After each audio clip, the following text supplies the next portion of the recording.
Yo, GameBro here, and this is Let's Play Majora's Mask. I decided, screw it, I'm gonna do this whole trade quest thing again.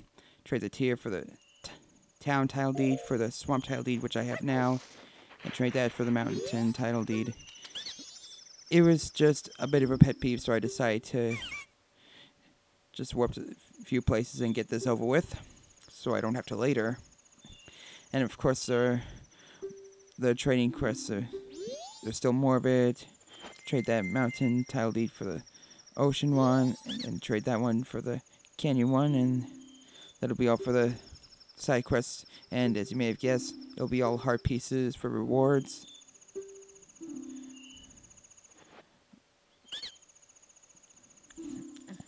And it seems you have to be a certain form to be able to trade title deeds and such. So to be a Deku this time. Off it goes to the swamp. And now I can get that heart piece once again. I've looked all around and no, there is no Kapora Gabora statue here, even though you might think there'd be. I've looked all over the damn village. Alright, so what was that shadow before? That round shadow, I mean, is an N64 game, so I'll cut some slack. Well, obviously, you may need the lens of... You'll need the lens of truth for what we received near the end of the last part. A Goron ghost.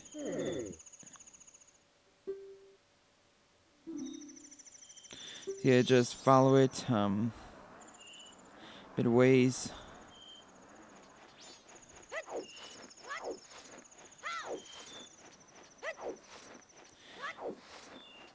It will use quite a bit of magic to keep that lens of truth, using that lens of truth, so I don't recommend keeping it on all the time. I mean, only like when it stops and get near him, and then it'll keep going again. You can see its shadow, it's not hard to find. And it sort of leaves this trail, although that trail kind of stops once you stop using that lens of truth. It's not hard to keep up at all.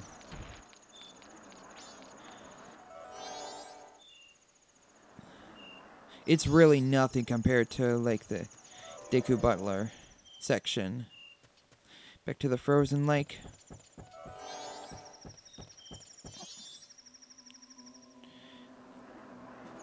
And the enemies are frozen.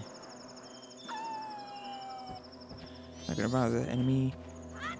And what's with the slowdown? This isn't Banjo-Tooie.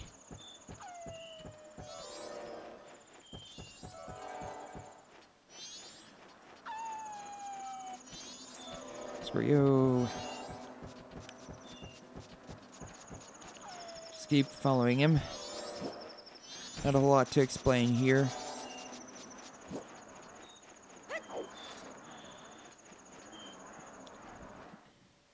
And to the next area we go.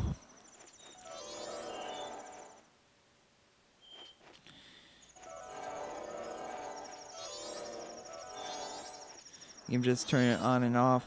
You don't need to have it on all the time. Just, you know, saving magic like I've said before.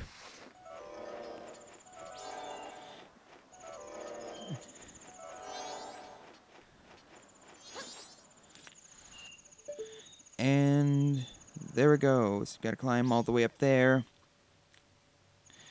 Being able to climb up there, you kind of need the lens of truth.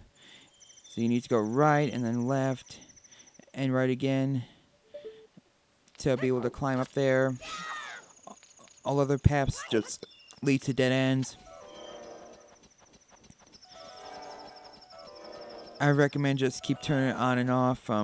I believe you can pretty much not use magic by constantly turning it on and off. It's cheating. But there you go. Go right and then left and then right again. Just go straight from that point and you'll be able to make it. And you will have to climb up here multiple times. With only one bottle, you'll see why in a bit. Although, maybe, just maybe, you can get like a second bottle. You probably can, but as of how far I am, I have not. I'm getting way too ahead of myself. Looks like these Gorons didn't need the lens of truth to get up there. Unless they, like, rolled up the mountain, came on here, somehow.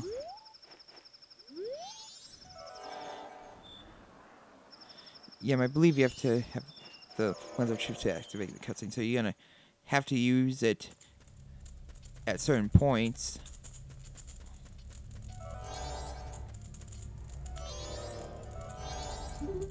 No, not rolling into him.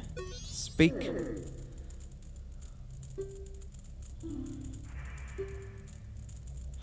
Darmani the Third.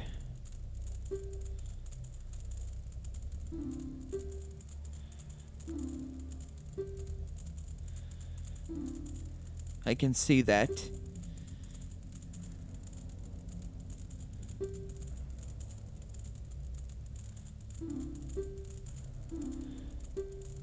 Even that blizzard, that is why we won't be able to make it to the second dungeon just yet. But again, I'm getting way too ahead of myself. I'll explain more like a couple of parts later, or even just the next part. So, we just said, giving you a hint on playing the Song of Healing. Dun dun dun dun dun. A little slow on the tempo, how I played it.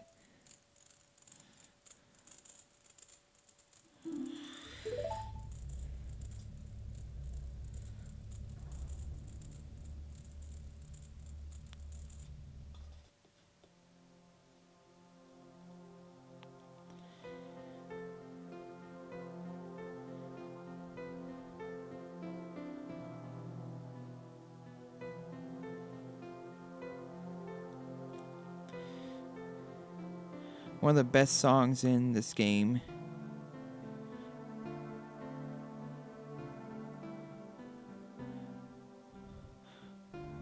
Although I don't dislike any of the songs to begin with.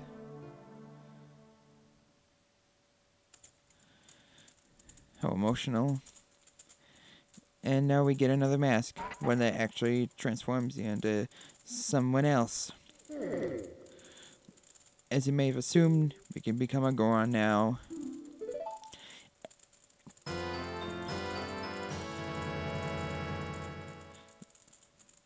The spirit of Darmani.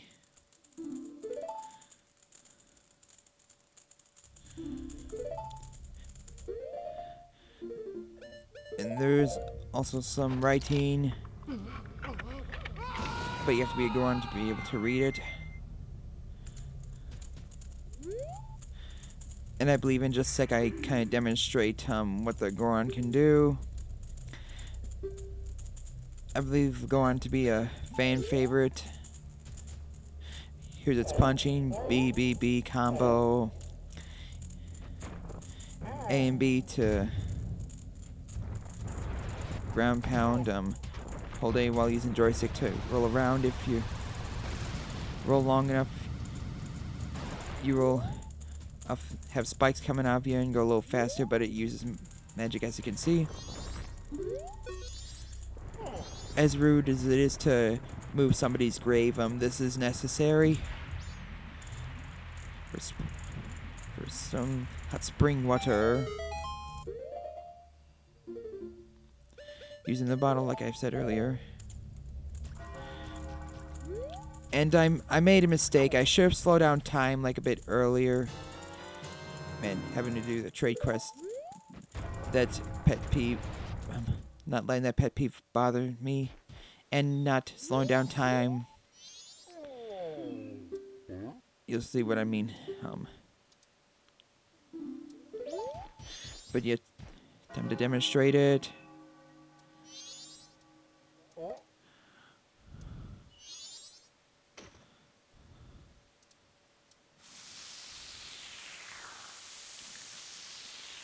So you'll be able to melt some of the ice. Your punches won't be able to do anything. You just need that spring water. Of course, it'll work if you have the fire arrows, which of course we lack.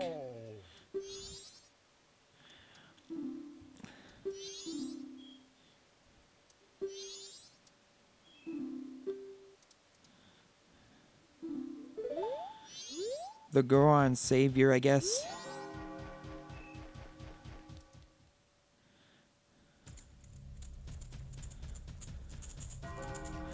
And time to get some more spring water. What I'll be doing isn't really necessary. Just thought I'd show off the next sword you can get.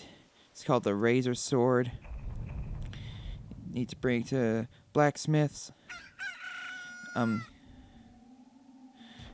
To melt the ice that's in there. Give him your sword. And regardless of days, they'll give it back to you. Next sunrise. And it'll be twice as powerful, but you can only use it 100 times. And you won't be able to keep it. You just go back to the regular Kokiri sword, but I think I've explained in the last part already. So just be close enough, but you'll get frozen instantly if you get too close. Do be careful.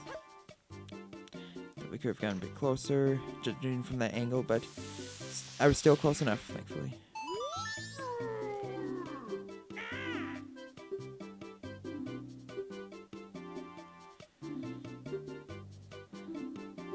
And it'll cost 100 rupees.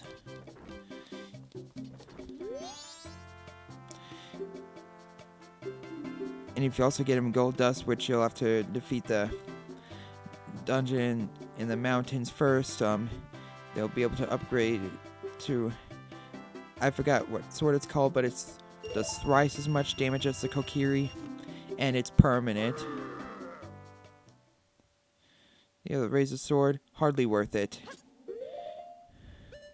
And yeah, I said that I made a mistake in not like slowing down time earlier, because I have to go forward 24 hours to be able to get my sword back. So it'll be on the third day, and I believe third day is when it's too late, because there's some elderly Goron we need to find, and right where the frozen lake is. I probably have to find him like before the third day, because I can't seem to find him in one of those huge snowballs. But I'm getting way too ahead of myself in this part. But yeah, for pretty much the rest of this part, I try to find the elder Goron and fail.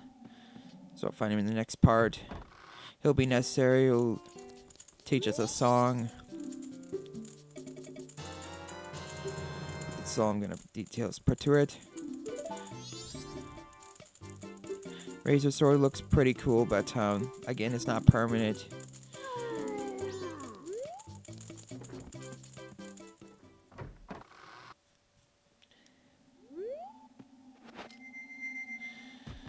So I'm going to that frozen lake.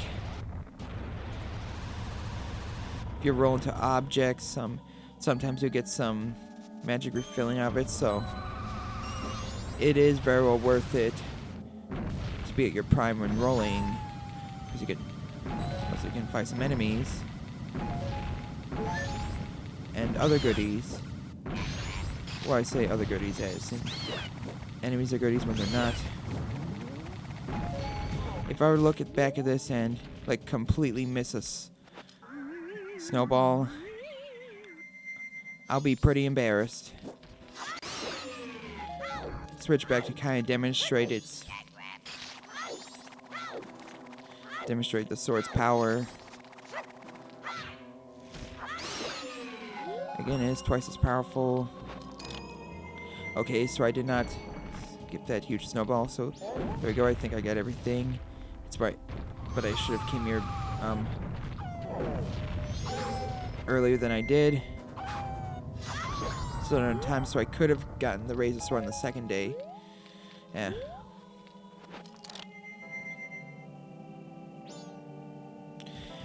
And for this part, I kind of look around, make sure, but No sign of some frozen Goron. But whatever. Guess it's pretty fun to watch Darmani rolling though, I guess.